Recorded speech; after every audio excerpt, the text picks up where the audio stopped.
இன்றைக்கு கர்த்தர் நம்மை பார்த்து சொல்லுகிறார், என்னுடைய வார்த்தைகளின்படி நீங்கள் கீழ்ப்படிந்து கட்டளைகளை நீங்கள் அது ஒரு உடன்படிக்கையாக எடுத்துக்கொண்டு நீங்க நடக்கும் பொழுது, பிரியமானவர்களே, கர்த்தருக்கு முன்பாக நிற்பது நமக்கு ஸ்லாக்கியமாக இருக்கும். எனக்கு மிகவும் பிரியமானவர்களே, கீழ்ப்படிதல் கர்த்தருக்கு மிகவும் பிரியமான ஒரு காரியமாக இருக்கின்றது.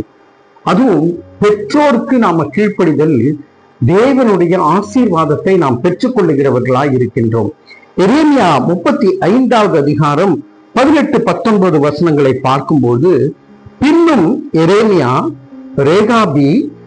ரேகாபியருடைய குடும்பத்தாரை நோக்கி, நீங்கள் உங்கள் தகப்பனாகிய யோனதாபின் கட்டளைகளுக்கு கீழ்ப்படிந்து அவனுடைய கற்பனைகளை எல்லாம் கைக்கொண்டு அவன் உங்களுக்கு கட்டளையிட்டபடியெல்லாம் செய்து வந்தீர்கள் என்று இஸ்ரவேலின் தேவனாகிய சேனைகளின் கர்த்தர் சொல்லுகிறார்.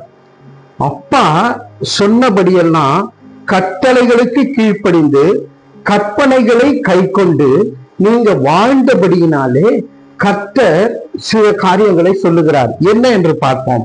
வசனம் 19, ஆதலால் சகல நாட்களிலும் எனக்கு முன்பாக நிற்கத்தக்க புருஷன் ரேகாபின் குமாரனாகிய யோனதாபுக்கு இல்லாமல் போவதில்லை என்று இஸ்ரவேலின் தேவனாகிய சேனைகளின் கர்த்தர் சொல்லுகிறார் என்றார். பாருங்க, அவருக்கு முன்பாக நாம நிற்கக்கூடிய அளவுக்கு கர்த்தர் பெரிய காரியம் செய்திருவார்.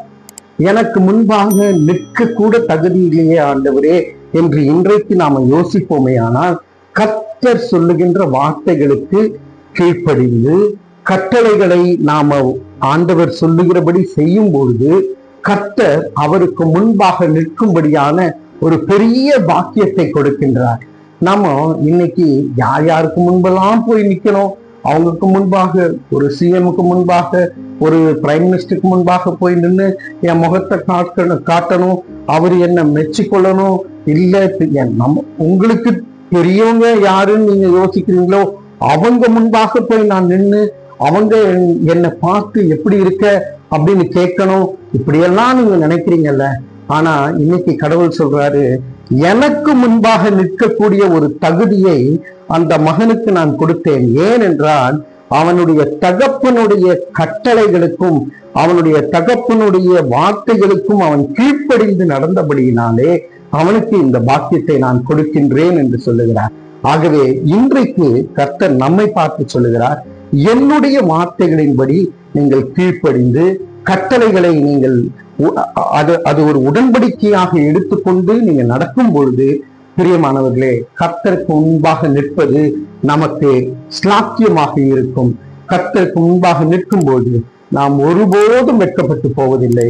இந்த ஒரு சத்தியத்தோடு தலைகளை தாழ்த்தி தேவனை நோக்கி பார்ப்போம். அன்பின் பரலோக பிதாவே, இந்த நாளிலும் கூட உமக்கு முன்பாக நாங்கள் நிற்க தகுதியுள்ளவர்களாக எங்களை தாழ்த்தி ஒப்புக் கொடுக்கிறோம். நீர் எங்களை பயன்படுத்தும். இயேசுவின் மூலமே ஜெபிக்கிறோம் நல்ல பிதாவே. ஆமேன், ஆமேன்.